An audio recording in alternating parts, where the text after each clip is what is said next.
Hello everyone and welcome back to my channel. I know it's been a while since the last time I uploaded a video, but here we are to film episode 6 of the Figma Best Practices series.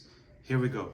On the last episode, we saw how to design a navigation bar pattern with its variants. So if you want to see more about that, please go to my channel and catch up with the last episode. So in this episode, we're going to see how we can expand those components you have already created to show the different states as you see here, but with the only difference that you can swap between states with the boolean. So that makes it easier for you to create a prototype and show to your developers the different states as easy as using a toggle switch. So for this example, we're going to start with the button because as we can see, the rest of our components, like the fields that we created before, already have the different states and they're shown simply on the variants section on the properties. So let's start with the button here, and what I want to do is just select the component set, then widen this area in here. I want to select all of the button variants and then make sure I have them arranged properly. So I want to drag and drop them right next to them.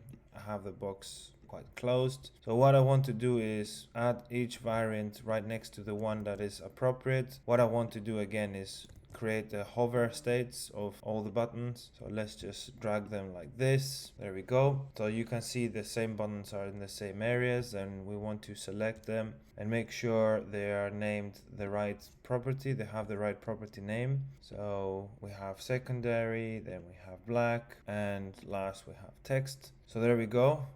What you can see here is, again, it's showing me some error that some of the variant have the same property values and stuff. Don't worry yet. Let's just create the visible differences that we want to give the hover states at. So for the primary button, let's just make this slight, give that slight opacity, 60%. This is done. Then for this one, I'm going to give it a bit of a background. So fill, and then what I'm going to do with fill is make it a bit dark and then with a lot of opacity. There we go, perfect. Then for this one, again, background, less opacity, there we go, make it gray. And then for the text button, again, add a little bit of a background, make it gray with opacity, there we go. And for the purpose of text button, we don't need the radius because it's not meant to have a box. It's just there to show the hover state. So let's go with 0 on the outlines. So there we have it. We've created the visually different variants that we wanted. So now what we want to do is select the whole component set again, and then go right here where it says properties, add a property and add a variant. And what we want to do is name the property what we want it to be. So I'm going to say it's hover,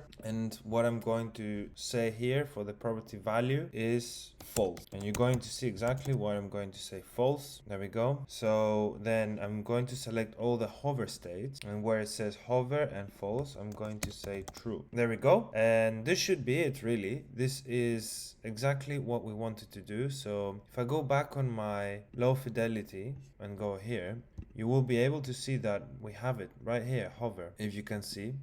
So what I can do as well, just to show you quickly how this could also help you with the prototype, is you could always connect that while hovering, create a prototype like this, small interaction like that. So while hovering, and while hovering. So if I go here again on my low fidelity screen, add a start point and then start some prototype. I hope you can still see this. Yes, there we go. And I hover, you see it hovers. So that's what we wanted to achieve. This was the goal of this episode. Both have a hover effect, both buttons have a hover effect. And yeah, this is it. Again, thank you so much for watching. That was all for today, a really quick episode. So I really hope you enjoyed it. If you did, please feel free to like the video and subscribe to my channel to stay tuned for more to come.